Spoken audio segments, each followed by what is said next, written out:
You think acceptance is a surrender. You imagine it as lowering your eyes, letting life step over you, agreeing to whatever happens because you have no strength to resist. But that is not acceptance. That is defeat.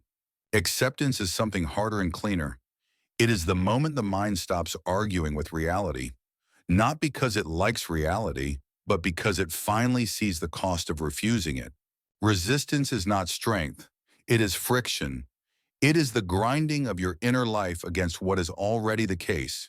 You feel that grinding as tension in the chest, tightness in the jaw, a restless need to fix what cannot be fixed. You call it pressure. You call it stress. You call it life. But it is not life. It is your judgment of life. An event happens. A message arrives. A body aches. A plan collapses. A person disappoints you. A door closes. And then something else happens, quickly, quietly inside you. A second event, invisible to everyone else. You add a demand. This should not be happening. They should not be like this. I should not feel this. My life should be different by now. That demand is the beginning of suffering. Not because the world is kind when you remove it, but because the demand is a fight you cannot win. It is a struggle against time, against other wills, against nature, against chance. It is a lawsuit filed against the universe with no court that will hear it. You keep filing it anyway. You replay the scene not to understand it, but to rewrite it. You punish yourself with alternate versions. If only I had said this. If only they had done that. If only the timing was different. You call it thinking, but it is not thinking, it is refusal. And refusal is exhausting because it requires you to hold two worlds in your mind at once. The world that is and the world you insist should be. One is real. One is a fantasy with sharp edges. Acceptance begins when you stop feeding the fantasy. Not by becoming passive, but by becoming accurate. Accuracy is peace. To accept is to see clearly what belongs to you and what does not. This is the entire root of calm, distinguishing your own will from everything that is not your will.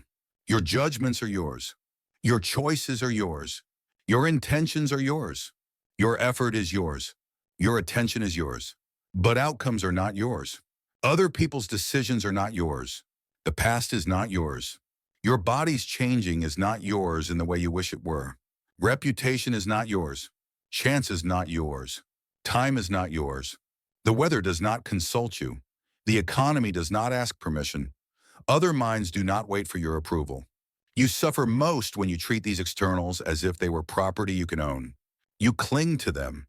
You arrange your identity around them. You make your peace dependent on their obedience. And then you live in fear, because what you depend on is not under your command. Acceptance is the return of order. It is the mind remembering its rightful boundaries. It is not saying everything is fine.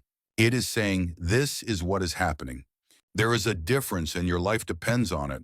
When a storm comes, the wise person does not stand outside and curse the sky for being wet. They take the fact of rain as settled. Then they decide what is within their control, where to stand, what to wear, what to protect, what to leave. They do not bargain with clouds. Many people spend their lives bargaining with clouds. They bargain with age. They bargain with loss. They bargain with other people's character. They bargain with the past. They bargain with the fact that effort does not guarantee reward. They bargain with the fact that love does not always return love. They bargain with the fact that one day their name will be spoken for the last time. They bargain with the basic structure of reality, and they call it ambition or loyalty or vigilance or self-respect. But underneath it is the same movement. Reality must match my preference. Acceptance is the end of that movement, not the end of effort, not the end of improvement, the end of inner argument. You can still build, still plan, still refuse what is shameful, still set boundaries, still leave what harms you. Acceptance does not mean you keep walking into the same fire. It means you stop insisting the fire should not burn. If you place your hand on a hot surface and feel pain, the pain is information. It tells you something true. It does not ask your permission. You can accept the pain and move your hand, or you can refuse the pain and keep it there, angry at the nature of heat. One choice is sane. One choice is pride dressed as principle. In daily life, acceptance looks ordinary. It looks like reading a disappointing email and not instantly turning it into a story about your worth. It looks like hearing criticism and separating what is useful from what is noise. It looks like noticing anxiety rise and not calling it an emergency. It looks like being delayed, being interrupted, being misunderstood, and refusing to hand your inner peace over to the schedule of strangers. It looks like losing something and not adding the extra torture of "this cannot be." The first pain is the event. The second pain is your resistance. The second pain is optional. Not easy to remove, but optional. And the moment you see that it is optional, you gain leverage. Because what is within your control is not the event, but your judgment of the event. You do not control whether someone leaves you. You control whether you interpret their leaving as proof that you are unlovable or as proof that they chose differently. You do not control whether your body ages. You control whether you treat aging as an insult or as a natural process you meet with dignity. You do not control whether the world is unstable. You control whether you demand stability from it, like a child demanding the sea be flat. Acceptance begins with one discipline: to stop adding your own interpretation as if it were fact. You say, "This is unbearable." But is it unbearable or is it unwanted? You say, "This is ruining my life." But is it ruining your life or is it altering your plans? You say, "I cannot handle this." But are you unable or are you afraid? Fear speaks in the language of certainty. It says, "I know how this will end." It says, "This will destroy me." It says, "I will never recover." Acceptance interrupts that false certainty. It says, "I do not know the future." It says, "I know only what is here now." It says, "I will meet what comes with reason." This is not optimism, this is clarity. Your mind was not built to carry everything at once. It was built to judge what is in front of it. Acceptance returns you to the present, where your power actually lives. The past is fixed. The future is not here. Only this moment offers you any choice at all. And the mind that resists reality spends this moment elsewhere. It spends it rewriting what already happened or rehearsing what might happen. It abandons the one place where virtue can act. You do not become steady by controlling the world. You become steady by controlling your own ascent. Your ascent is the doorway. Events arrive at the door. You do not choose which ones arrive, but you choose whether to invite them inside as tyrants. You choose whether to greet them as facts and then decide how to respond. This is the beginning of peace. Not a peace that depends on softness around you, but a peace that depends on firmness within you. Most people think their resistance protects them. They believe that if they do not protest internally, they are approving. If they accept, they will lose standards. If they stop fighting, they will become careless, weak, easily used. This is a mistake. Acceptance does not remove standards. It removes distortion. A clear mind can act. A mind in resistance cannot act cleanly because it wastes strength on denial. Look closely at what resistance does. When you refuse reality, you do not become more capable. You become split. Part of you knows the fact. Another part of you refuses it. That split produces anger, shame, frantic energy, and exhaustion. You cannot apply reason while you are busy arguing with what has already occurred. A doctor does not begin treatment by insisting the diagnosis should be different. A sailor does not steer by insisting the wind should shift. They begin where they are. Acceptance is the beginning of skill. It is not the end of care. You can care deeply and still accept. In fact, care without acceptance becomes desperation. You demand results. You demand certainty. You demand gratitude. You demand that your effort guarantee an outcome. And because no such guarantee exists, you live in constant agitation. Acceptance allows care to become discipline. It says, "I will do what is mine to do, and I will release what is not mine to command." This release is not indifference. It is respect for reality. It is the mind refusing to commit theft.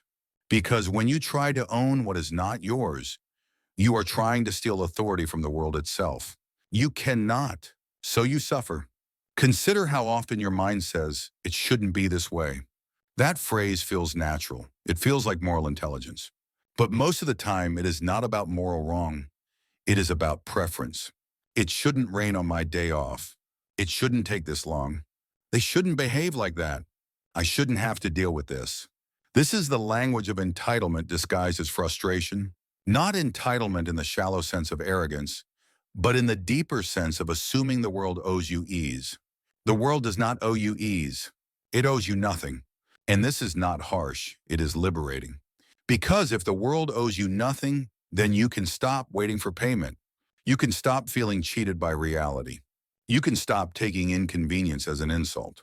You can stop interpreting difficulty as unfairness. You can treat life as a field for virtue instead of a service that failed to deliver. Once you accept that externals do not belong to you, you stop feeling robbed when they change. You stop treating loss as a personal attack. You stop clinging to the illusion of control. Then you can finally use the control you do have. Your mind was never meant to control the river. It was meant to steer your boat. Acceptance is choosing to steer instead of screaming at water. Now look at the most painful places where resistance hides. It hides in grief. Grief is natural. Grief is the mind recognizing absence. But resistance adds something extra. This should not have happened. Sometimes you say it because you loved. Sometimes you say it because you are afraid. Sometimes because you cannot bear the reminder that everything you cherish is temporary. Acceptance does not erase grief. It allows grief to be honest. It allows you to mourn without turning mourning into rage at the structure of life. To love something mortal is to accept that it can be lost. Not with coldness, but with truth. You do not get to choose whether things change. You only get to choose whether you love wisely, with awareness, or blindly, as if permanence were promised. Resistance also hides in regret.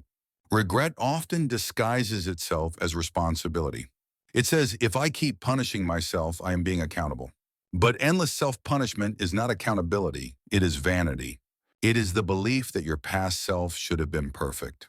It is the refusal to accept that you are a person acting with limited knowledge, limited maturity, limited control. Yes, you may have made mistakes. Yes, you may owe repair where repair is possible. That is within your control. To apologize, to correct, to learn, to act better now. But what is not within your control is the fact that the past is done. To keep demanding a different past is to chain yourself to an illusion. Acceptance says, I did what I did, now I will do what I can. This is not letting yourself off the hook. It is taking the hook out of your own flesh and using your hands again. Resistance also hides in comparison. You see someone else ahead of you, and you resist your own path. You say, I should be there. But should is often a weapon you use against reality. You do not know the full weight of their life. You do not know the cost of their position. You do not know what is happening behind their outward image. You only know what your mind imagines. And then you resist your own present, which is the only place you can build from. Acceptance does not mean you stop improving. It means you stop pretending you can improve from a place you are not standing. It means you build from truth. Now consider what happens when you practice acceptance consistently. You become less reactive. Not because you feel less, but because you are not deceived by your first impulse. An impulse is not a command. A feeling is not a verdict. A thought is not a prophecy. Acceptance creates a pause between the event and your reaction. In that pause, you regain choice. And choice is the seat of virtue. Without that pause, you are dragged by circumstances like a cart pulled by wild horses. With that pause, you can say, this is unpleasant, but it is not an evil. You can say, this is difficult, but it does not touch my character unless I allow it. You can say, this is outside my control, so I will not surrender my peace to it.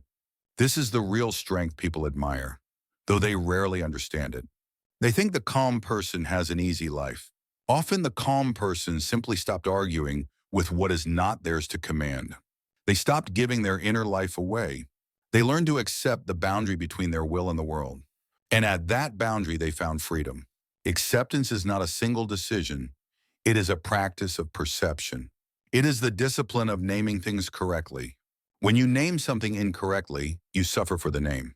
You call inconvenience a catastrophe. You call uncertainty a threat. You call discomfort unbearable. You call other people's moods a measure of your value. You call a delay an injustice. These names are not harmless. They shape your inner life. The mind follows its own language. So begin with precision. Say, this is inconvenient, not this is ruining everything. Say, I do not like this. Not this cannot be. Say, I feel fear, not I am in danger. Say, I am disappointed, not I am destroyed. This is not pretending, it is accuracy. And accuracy changes your experience because it changes what you assent to. Then you strengthen the next discipline, separating what you can influence from what you can control. You can influence some externals through effort, persuasion, preparation, but you do not control them. Confusing influence with control is a common trap. It makes you impatient. It makes you anxious. It makes you harsh with yourself and others. Acceptance recognizes influence as a tool, not a guarantee. It says, I will use the tool well, and I will accept that the result may differ. This is how you work without becoming frantic. This is how you love without becoming possessive. This is how you pursue goals without becoming enslaved to them. The mind that cannot accept is always bargaining. I will be at peace when the relationship is secure, when the money is stable, when the body is healed, when the plan succeeds, when people recognize me. But peace postponed is peace denied, because life does not stop changing long enough to satisfy that bargain. Acceptance brings peace back to where it belongs, inside the will. You begin to see that the only stable possession is your capacity to judge rightly and act with integrity. Everything else is temporary. If you try to build peace on what is temporary, you will live in fear of change. If you build peace on what is yours, change can occur without collapsing you. This does not make you numb. It makes you reliable. Now your mind may object. It may say, if I accept, I will lose my drive. Look carefully at that fear. What you call drive is often anxiety. What you call ambition is often restlessness. What you call motivation is often the discomfort of not feeling in control. Acceptance removes that discomfort so you worry you will become still. But stillness is not laziness. Stillness is clarity. From clarity, action becomes clean. You act because it is reasonable, not because you are trying to outrun discomfort. You act because virtue calls for it, not because you are desperate to secure your ego. This is a higher form of effort. It is less noisy. It does not seek applause. It does not collapse when outcomes fail. It continues because the purpose is within your control. To live this way, you must stop treating acceptance as a mood and start treating it as an act of the will. Acceptance is something you do. You do it by withdrawing your demand that reality obey you. You do it by refusing to add judgment too quickly. You do it by reminding yourself again and again, this is outside my control. You do it by focusing on what remains, your response. And your response is always available. Even in confinement, the response is available. Even in illness, the response is available. Even in loss, the response is available. The external situation may narrow your choices. It may remove many options.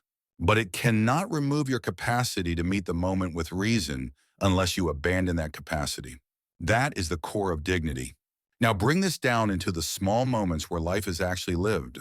When someone speaks sharply, the first impulse is to strike back or shrink. Acceptance says, a sharp tone is not a command, it is a sound. I will decide what it means. When someone fails you, the first impulse is to turn it into a story. No one can be trusted.